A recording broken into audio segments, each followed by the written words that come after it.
Hi everyone, and welcome back to my channel.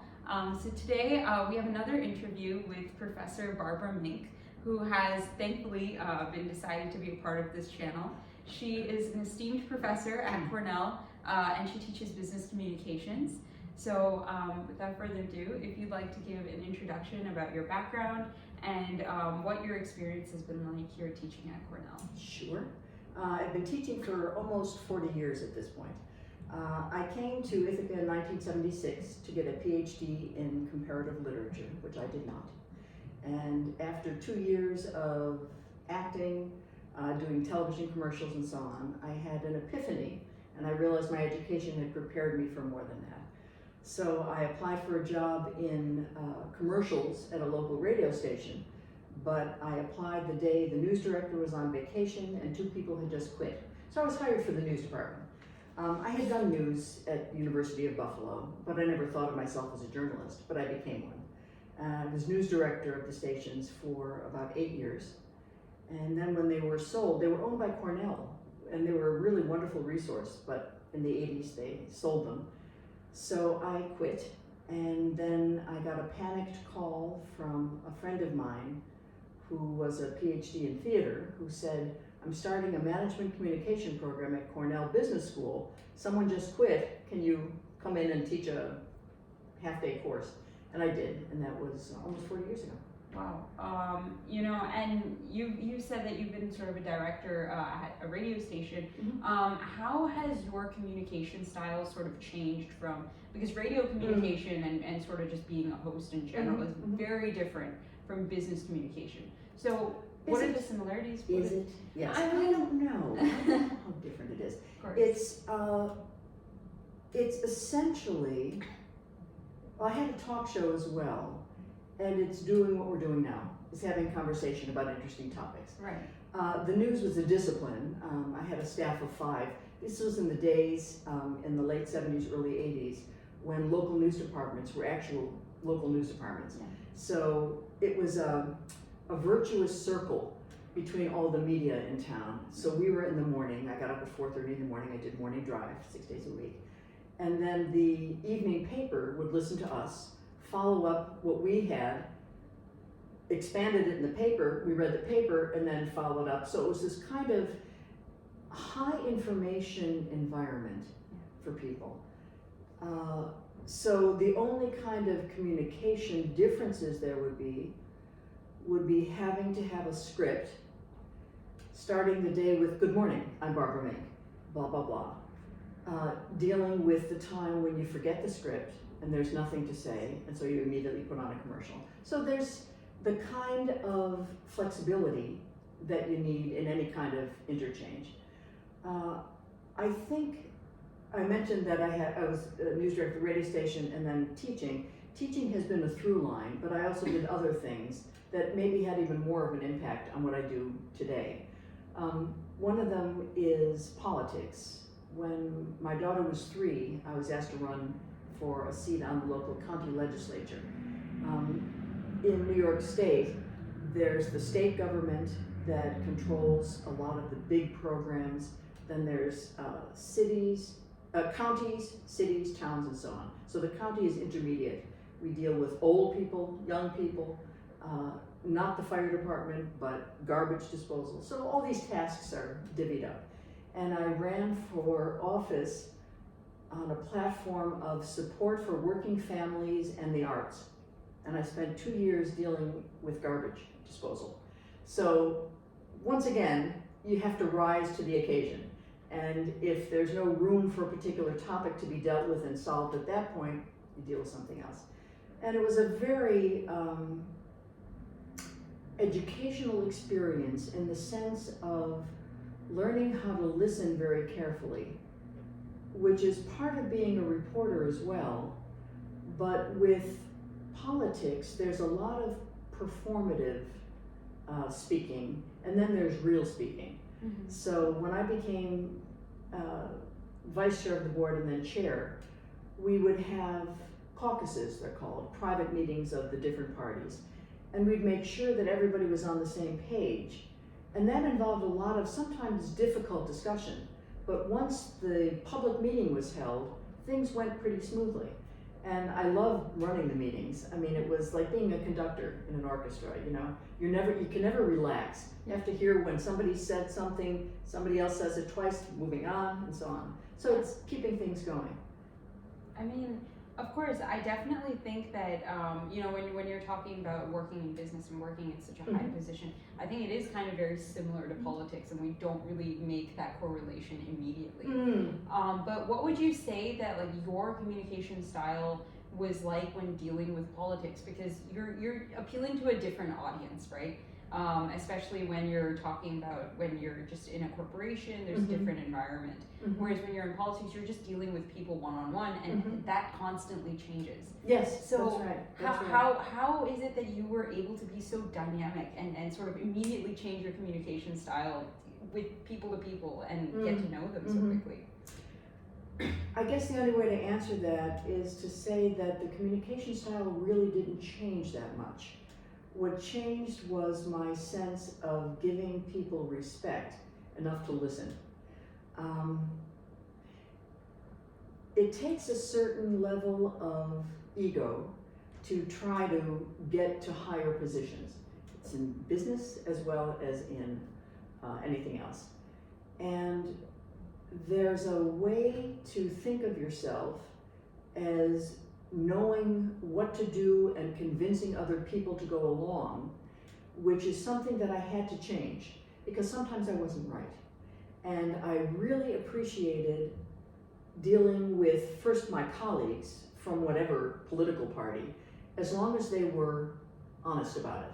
So the best, and this, everything I'm saying, I know applies to business and academia, which is politics at lower stakes. If somebody says they're going to do something, if they're going to vote a certain way, support something, they have to be true to their word. Otherwise, they're just untrustworthy. So having that kind of honesty is important no matter what you're doing. And we cultivated that and encouraged it. And the other thing was, it's funny thinking about these things now because it feels like here in 2024, after the last essential almost 10 years, things have changed so much dynamically in terms of people relating to each other. There's a fear, and I think we've talked about it together in class, of course, of saying what you really think, lest you be canceled, lest you offend. Yeah. And with that kind of self-censorship, it's very hard to get to know people. Yeah. So setting expectations, encouraging people to be honest, and not hurting people when you don't agree was a way that succeeded in politics anyway. Right. I mean, and I think, and I'm really glad that you brought that up because that sort of just segues into what my next question is. Nowadays, we have a lot of technology. You know I communicate with my viewers through my YouTube comments and everything else. And there's a lot of talk about like AI and disruptive technologies. Yes. So how do you think our communication styles are going to go moving forward, and where do you see that future? Wow. That's interesting to think about. I always think about AI in terms of the effect it's going to have on jobs, the economy, medicine, the possibilities, the dangers. I hadn't thought about it in terms of communication. I know that I automatically am very polite to my Google. I thank Google for giving me something just because I always say thank you for things. And I'm startled, no problem, when I get a response. It's strangely comforting. I can only imagine with really generative AI and the kinds of humanoid companions we're going to have, whether it's a pet or it's a person, is going to be very interesting. I don't know if it's going to play to our better selves and we're going to automatically treat them as if they're people, and whether that means badly as well as nicely. I don't know. What do you think? Well, I think that there's sort of that combination of, you know, at least when I experience it when I'm communicating, it's a different communication style. When I'm talking to you one-on-one, you can see my expressions. Yes. You can see what I'm talking about. And you can see the tone, and all of that is conveyed really, really easily. But when you're using AI, I mean, you're going to be dealing with somebody that you cannot see. It's a faceless interaction. And then on top of that, it's something that's just generated out of thin air. The voice, the tone, Right. the words that you're using Right. is completely different. And I think that is going to be a huge impact in business communication, especially when there's currently a debate on whether AI is actually going to be taking over our jobs. And Right. also or is it just going to be a tool that's going to help us, right? I know as a student, I've used it as a tool to sort of help me, is this right when I'm sending out an email? Is this email correct, right? But if you have AI writing our emails for us, I mean, it would be two AIs interacting with each other. That's completely insane. I cannot believe that it will get to that point. I really do think it's a useful tool, especially to generate structure for presentations, writing emails, but sending them out without putting your own touch on it or making sure that it is correct would really be a dereliction of duty. And if people start doing that, there's going to be a real problem. So I do think that it is, for me, I see the benefits as a really useful tool, and our role as editors and making sure that it's correct or right. But in terms of face-to-face dialogue, nothing can compare to two people. I don't see how it could possibly be supplanted. Of course.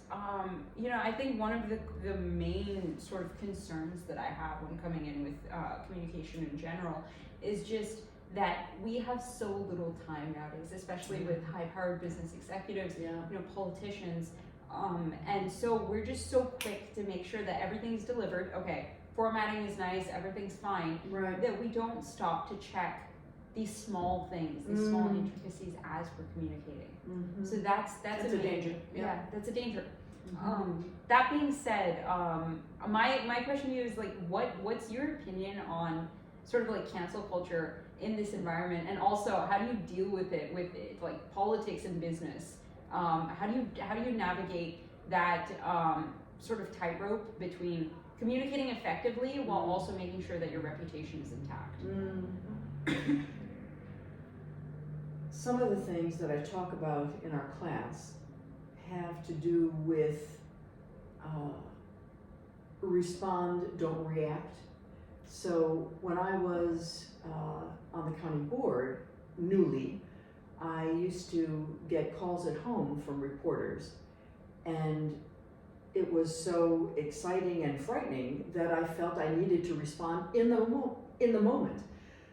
But I learned that the best thing is to say, thanks for calling, I'm gonna get back to you in 2 minutes, and then think about what you're gonna say.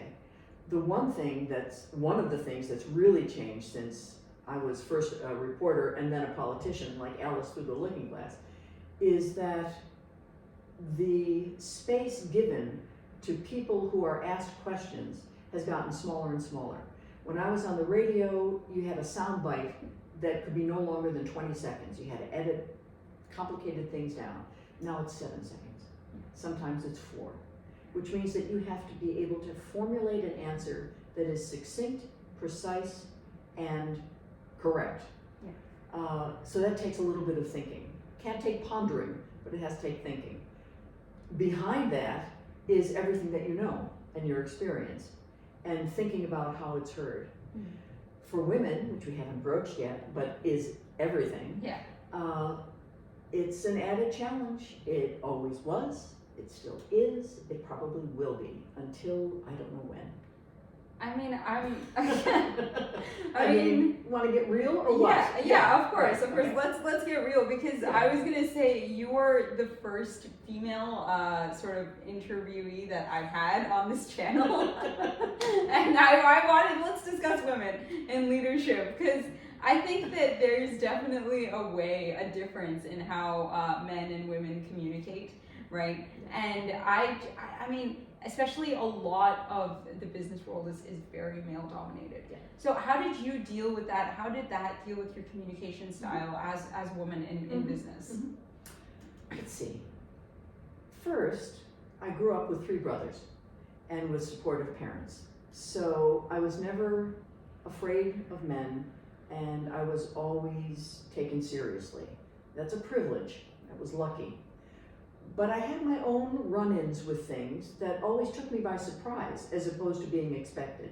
For example, 2 years after I was on the county board, we were having a discussion about something. And I turned down the table and I said, Frank, when is this grandstanding going to stop and real accountability begin? Just like that. The next day there was a story in the newspaper that had the quote exactly right about this contentious thing. But it was introduced with Mink hollered. Now hollered is a word that farmers use to call pigs in. You holler, right? It's an unusual word to use. Of course. And people were calling that, oh, who cares, so what? Yeah. But I was curious. So the next day I saw the reporter. I said, hey, a guy, why did you use that word? He said, oh, I didn't. My editor changed it. Oh, what word did you use? Shriek. Oh, well. Yeah. So that's worse. The fact that I spoke probably in a decisive and authoritative tone to a guy was perceived as shrieking. There's nothing you can do about that other than, you asked me before, how do you control what you say? Yeah. It's also controlling how you say it. Right.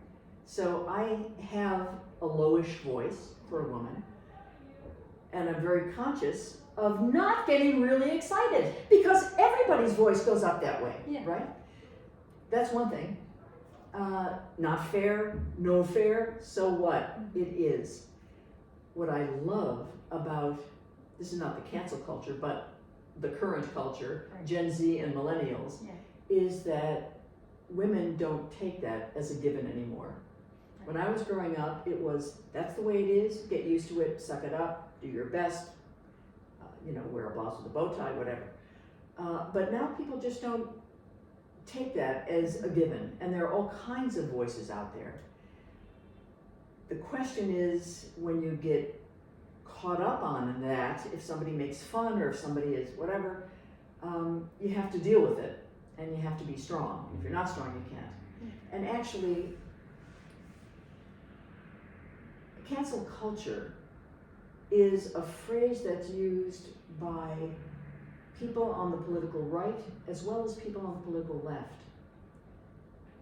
I think it's more on the right, but if anyone, I can see it also on the left, if anybody has an opinion or uses a word, however inadvertently, and is from then on castigated, I'm not talking about actions, I'm not talking about the Me Too movement, I'm talking about bad stuff.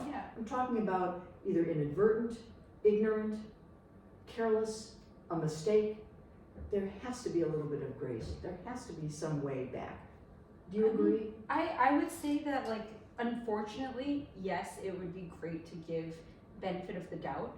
But I think nowadays, when everything is just so fast-paced, it's impossible to give every single person. I know that whenever I post something, there's going to be tens of comments that are going to be very, very proud and thank you for that. But there's always going to be some comments that are criticism and criticizing me, and that's okay because you love what you do, and if you really care about it, if you really do care about it, you have to be able to be strong enough to filter those things out. Exactly. And I think that's something what it all comes back to is just sort of making sure that you have that sort of thick skin if you're going to do anything. You anticipated exactly what I was going to say. Yeah. That's exactly right.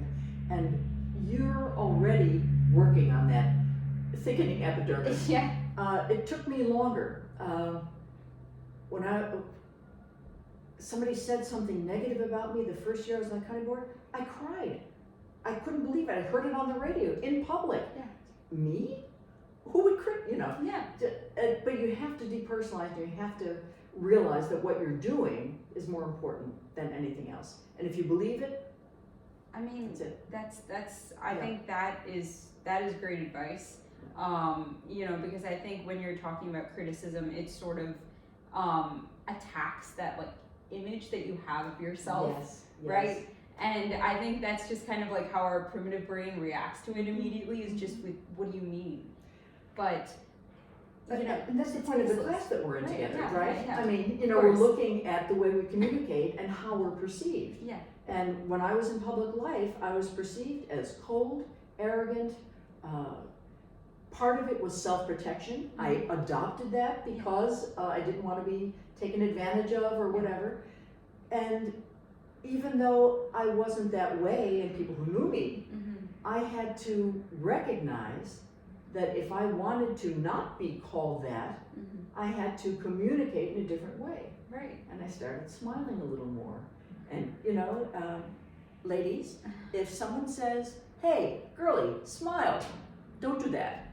But when you're dealing with, in a difficult situation, it doesn't hurt to soften it a little. Yeah. And whether you're a man or a woman, I think, because it can be scary. I mean, that's fair, I think. But I think that because, that generation gap nowadays, we've been told to be bold and be impulsive, and that women can do it all. Just bringing that conversation in. I do think that there is a difference between, I guess, the older generations, they had more overt sexism, whereas I see with my peers, it's a little bit more covert, where people might be nice to your face and they might be performative, but it's the same thing. It's like Same dynamic. More things change, Yeah. more things stay the same. So how do you deal with that? I mean, in the current context. Yeah, well, that's sad. But of course it's true. I don't know, I have to think about that a little bit. The whole notion of being told to be bold and act on your instincts and stand up for yourself can't be bad. That's good advice. Right. I think what I've learned the most is the importance of actually, it sounds so simple and easy and everybody can say yes, of course, but literally listening and being present in the situation. What I found is if you're too quick to take offense, or too quick to get angry, or too quick to be insulted, you may not be reading it right. I don't know how that really answers the question, because sometimes you are right to take offense and to know what's going on. But it's really just being more present, I think. And part of that comes, in fact, was that you who asked the question? Youth, or does it come with youth? Yeah. With age? With age, Yeah. with age. I think it's really true. It is true. There's no question. Because when we're in our 20s or 30s, through mid-40s even, there's a sense of needing to prove yourself, to be seen in a certain way, to convey a certain something. When you get to be my age, nobody cares. So there's more self-confidence that literally comes with age, but you can't hurry that. Yeah. So you have to learn it. Yeah. And then ease into it, and then realize, oh yeah, what did I worry about? Yeah, I think that's a struggle that is for both men and women. Like, it's just for young people constantly trying to prove themselves and show that they're much better than they are. Exactly. And just being able to learn from sort of that experience and being able to understand that sort of thing is very difficult. Yeah. I mean, I know that I face difficulties in sort of trying to be mature while also making sure that I'm young enough to be taken, she doesn't have experience, we can still teach her. She's still coachable, moldable. Right. So you have to toe that line. You have to deal with that tightrope. Exactly. But do you have any advice that you would like to offer for our young viewers who are just stepping into the business world, and how they can deal with that and how they can set themselves up for success? Cheerful, realizing that you're there to learn, taking advice, don't get taken advantage of too much, even though it's always going to be part of it. Right. And somehow, if it were as easy as just saying, be confident in yourself and blah, blah, blah, then nobody would be insecure. Yeah. And it takes more than that. It takes some victories, it takes some positive reinforcement and education, choosing your first job out of business school, oh my God, thank God I had the job. Yeah. But nothing is forever. And that's something to always remember. Everything can be changed. It's hard sometimes, so if you have to leave a place, you'll find something else. I mean, if I look back on my trajectory, it was comp lit, an English major reading books, 8 years of journalism, 12 years of politics, 10 years of founding and running an art and science festival, 40 years of teaching, motherhood, wifehood. Yeah. I mean, all these things together. And I say this because I never predicted I'd be doing any of this stuff. Nothing. I was going to be a professor of English. That's what I was going to be. So I had no idea where I was going to end up. And so while you're on the journey, my suggestion is to get the most out of it, learn the most, and keep fresh, and realize when it's time to leave. Of course. I mean, I think that's something that every young person is sort of learning nowadays. Especially there's sort of this whole trend of like quiet quitting. Yes. Being a part of that you know, there should be intrinsic value for every human being as they're working. That yes, they're trying to take part in their careers, but every person has value. Right. And that being said, you've worked in so many different capacities as a leader. What do you think is sort of the difference between somebody who would have a worker kind of mindset and a leader mindset? Nice. Yes, because there are both. Yeah, there are both. There are Yeah. both. We discussed this in class as well, like the analytical types That's right. versus being expressive. That's right. Right. So I would just love to get your feedback on that as well. Yeah, in fact, one of the people in the class said, she's very quiet, and she was an amiable type. It's called social style. And she would never take charge. That's not her nature. So maybe being aware of what your proclivities, what your positive strengths are, and what they're not. I worry sometimes that everyone is coached on being a leader, and not everybody is going to be a leader. The qualities that make a good leader, I think, are openness, honesty, reliability, empathy, right? And a certain initiative that makes you want to do that sort of thing. I always did. I was asked to run for mayor several times. I didn't want to. I was offered a job at CBS in New York, but I was getting married, so I didn't. I was asked to run for Congress, and I chose not to. So knowing what is really going to make you happy, or what kind of sliding doors opportunities you should take, is scary and important. That goes back to the women, when we get to debates, that's one of the topics. Can women have it all? Yeah. I feel like I have, but I've compromised. If the trajectory, and this is relevant to business, I think, too, actually.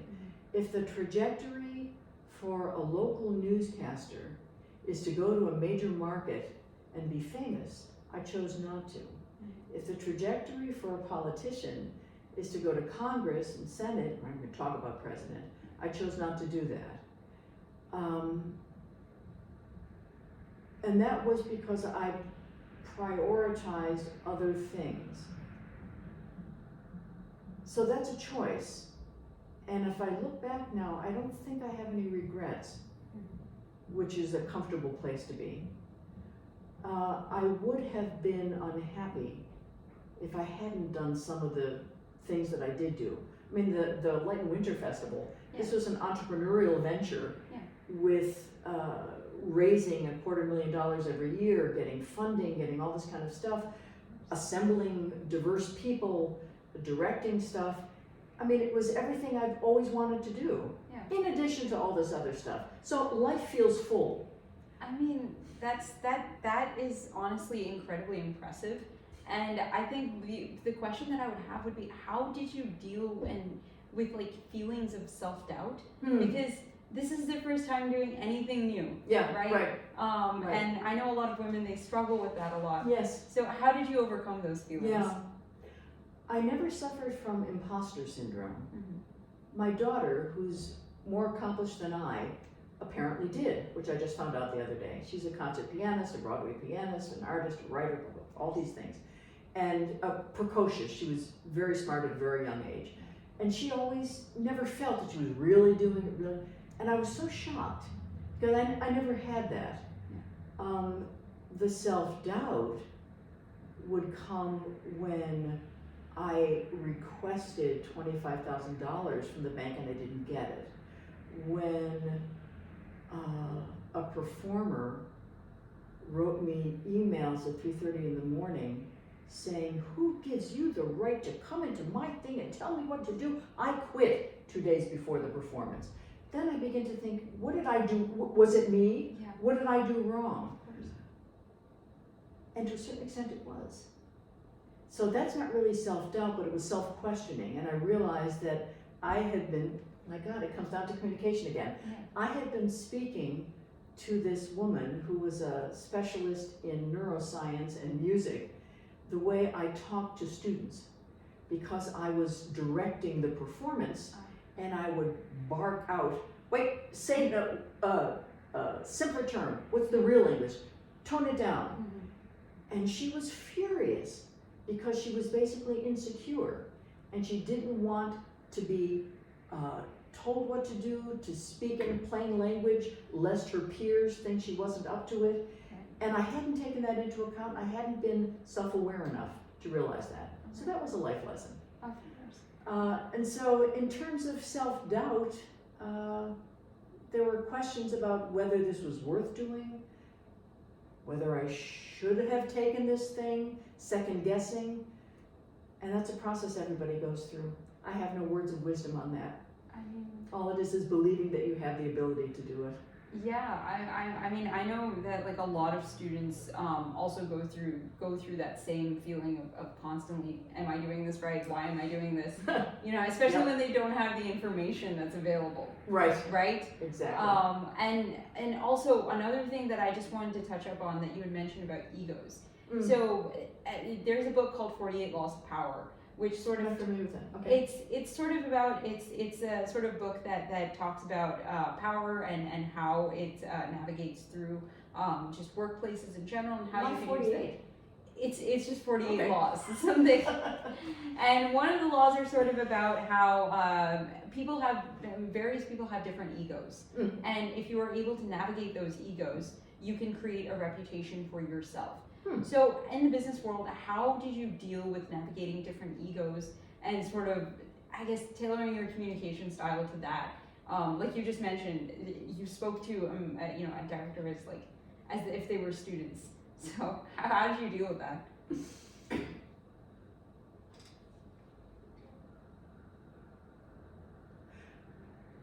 Curbing my natural sarcasm, sharpness, and I'm trying to think, was I going to say being deferential? Stroking other egos, giving someone else credit for something I had suggested. Did I ever do that? Yes, a few times. And why not? Mm-hmm. So I think tuning your sense of self and communication style to the situation at hand is important. And that's a level of self-awareness that also comes not only with age, but with mistakes made. Right. So I'll bet you, no matter how old you are, how old one is, you can think back on a time when something happened, you couldn't figure out why it went wrong, and you may have been reluctant to look inside yourself. Could it have been me? Could I have done this a different way? Could I have said it a different way? Mm-hmm. And that's the kind of thing that I am much more conscious of thinking about. in these situations. Yeah. I mean, I know that like thinking about it over and over again for me can sometimes lead to overthinking. Yeah. Obsess. And you can tend to ruminate over the same situation, which sometimes hurts you more than helps you. Yes. Right. True. But I've just noticed that while going through the whole sort of both the program and also through just trying to navigate my own leadership when I've been at work, is just sort of trying to be amiable, but also be understanding of the world around me. And I feel like that's a lot of pressure to put on young people, which is something that we don't discuss. I think there's an expectation of having it all by a certain age that is constantly there. Expectation on whose part? On everyone, I think, especially for young people. Wow. I think there's a lot of fear when it comes to, and I'm glad that my generation is pretty much outgrowing this, of being in your 30s and not being successful enough and not being accomplished enough. I shouldn't be surprised. Of course, just that constant feeling of, oh, I'm not, I don't have the career I wanted. I'm 30. I'm almost 40. That sort of thing. Just dealing with that ticking clock while constantly putting pressure on yourself. I just. It's very hard. It's very hard. Of course, it's very difficult. And it sounds very familiar from a lot of young people I do know.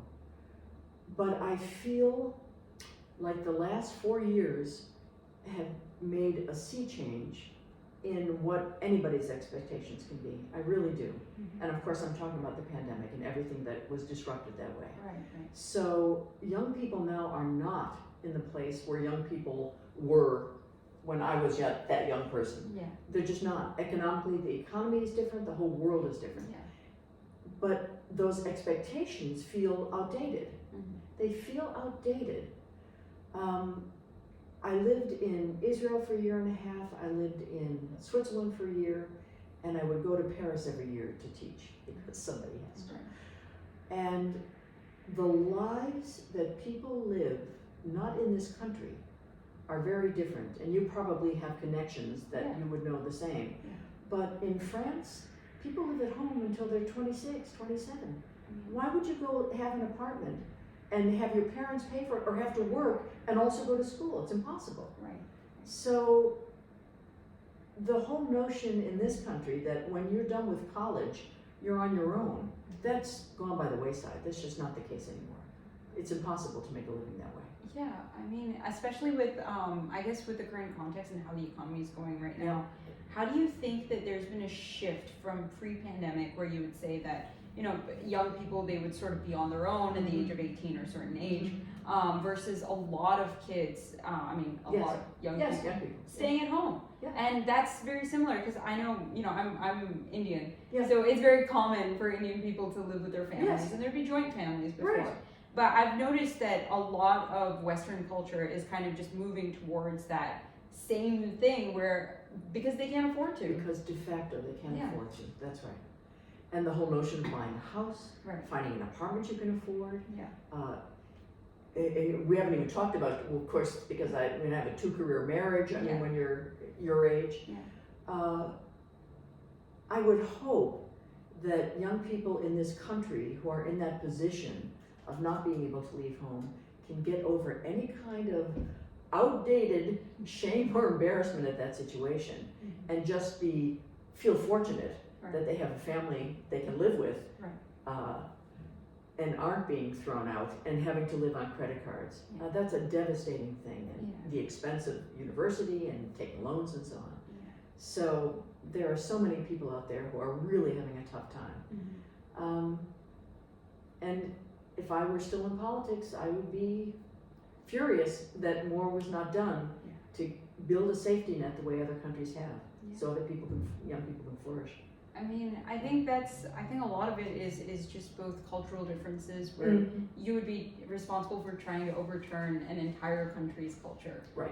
It's always been there. Right. But I think just financial limitations in general on young people That's a reality. Has been a reality. I mean, I know that a lot of my classmates are not really thinking about investing in buying a house because you don't know how the economy is going to turn out. You have no idea whether it's going to be feasible to That's right. actually live there. That's right. You don't know how long your job's going to last. Yeah. You don't know if you're going to be laid off. Right, Right. exactly. Yeah. People aren't putting investments into, I mean, Uber is thriving because people don't want to buy a car. And I think that's really, really, really scary to think about with how everything's going in the future. Mm-hmm. But what advice would you have to young people who are sort of stepping for the first time into this uncertain business environment? Yeah. Stay close to your parents. Be nice to them.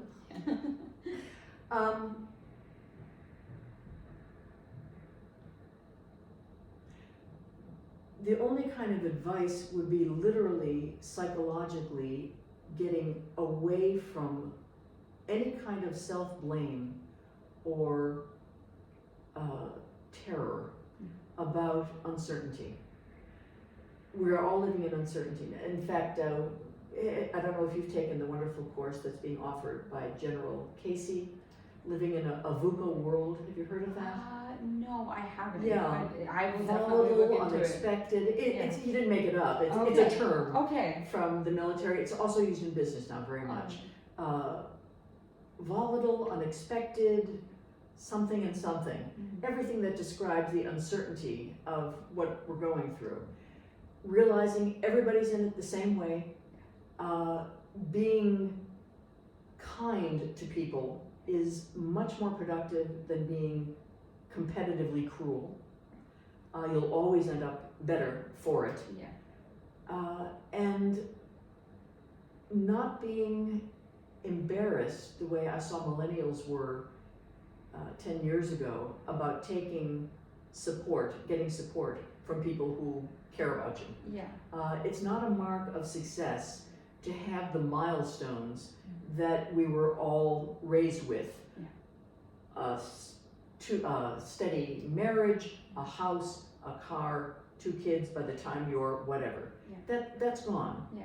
It may be in other places, Yeah. some places it's like that. In this country also, in some places. Yeah. But in the competitive business world in which we live, Yeah. it's different. It's going to look different. Yeah. So be open to change, open to good things, and kinder to yourself. I mean, hopefully we can all take that message going forward for sure. Yeah. I think that's all the time that we have, and I think we'll just end on that note. Thank you, Ekta. Thank you so much for It's having such a this pleasure. conversation. She's a great professor, Professor Barbara Mink. I love her classes. But thank you for being on this channel. Thank you for having this conversation with my viewers. And thanks so much for watching. I love that you guys watch these videos. And I'll see you guys next time. Bye.